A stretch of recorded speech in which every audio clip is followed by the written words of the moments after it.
Billy Carter is dead at the age of 52. The former president's younger brother died this morning in Plains. Billy Carter passed away in his sleep this morning at his home on Church Street, finally succumbing to a battle with cancer. He had been in the hospital in Columbus, and Thursday he asked to come home. He didn't say so at the time, but I'm sure he felt like the end was coming, and he wanted to be at home when it happened. A steady stream of family and friends dropped by the home today to pay their respects, including President Carter and his wife, Rosalind. Billy Carter was the self-proclaimed beer-drinking good old boy, in contrast to his serious-minded older brother, the president. But his wisecracking and excesses became an embarrassment to the administration. I don't tell the president how to run the country. He doesn't tell me how to run my life. There was the Billy Beer and Billy's battle with alcoholism, the scandal over the $250,000 he received from the Libyan government, hot water over insensitive remarks, and trouble with the IRS that cost him his service station and home. And finally, the battle with pancreatic cancer that had also claimed his father and sister Ruth. We're just trying to get quality life as long as I can live, whether it be 2 months or 5 or 6 years. By May, he had regained some of his trademark sense of humor, talking with our own Monica Kaufman. The doctors gave me 6 months to live, and I've already lived 8 months, and I plan to live 40 more years and beat them all. He even admitted he'd taken up smoking again. Have you always been so bullheaded? Yeah. And he told Monica how he wanted to be remembered. It's Billy Carter, a good father, a good husband, and a good man. A graveside funeral service will be held for Billy Carter tomorrow afternoon in Plains at 4 p.m. Family and friends who called on the Billy Carter residence today included former President Jimmy Carter, who lives next door. Billy's death this morning at 7:30 at home did not come unexpectedly, especially to Billy himself. He had been in the hospital in Columbus, and Thursday he asked to come home. He didn't say so at the time, but I'm sure he felt like the end was coming, and he wanted to be at home when it happened. 51-year-old Billy Carter had been undergoing experimental treatment for cancer of the pancreas.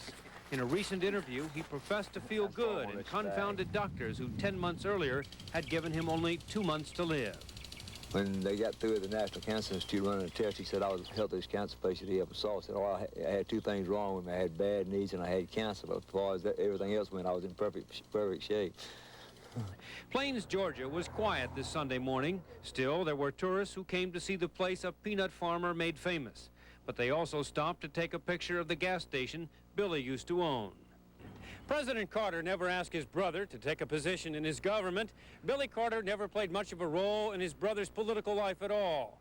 But Billy Carter helped put Plains, Georgia on the map just the same. People found they could like Billy Carter and overlook his mistakes because he seemed to be true to himself. He said what he wanted to say, and that's what I liked. Jim Kazurski, TV5 Eyewitness News, Plains. And now TV5's Paul Shields reports on the life and times of Billy Carter.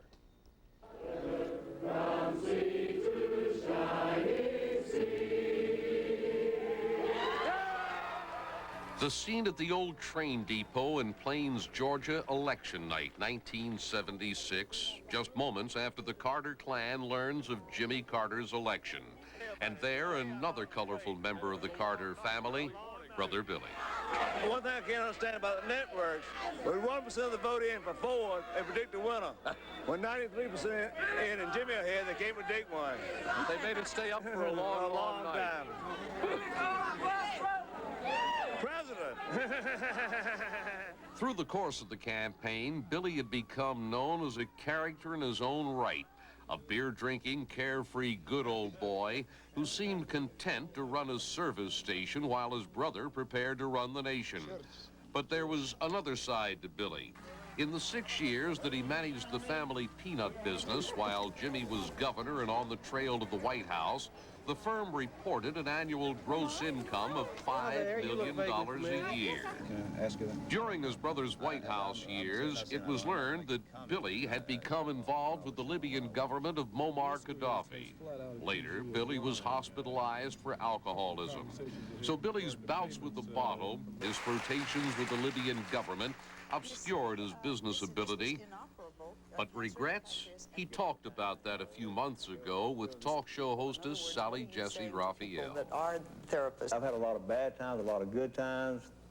I think they made it average times. You know, I think it's averaged out. I'm not proud of a lot of things I did, and I am proud of some of the things I did. But if somebody said, if you had to do it all over again, what would you do? I said, I wouldn't want to do it all over again because I'd probably screw it up worse the second time. A year ago, Billy Carter was diagnosed as suffering from inoperable pancreatic cancer. And early this morning, with his wife Sybil, his 6 children, a former president of the United States, and other members of the family at his bedside, the 51-year-old good old boy from Plains died quietly in his sleep. Paul Shields, TV5, Eyewitness News. Their top story tonight is the debate. The first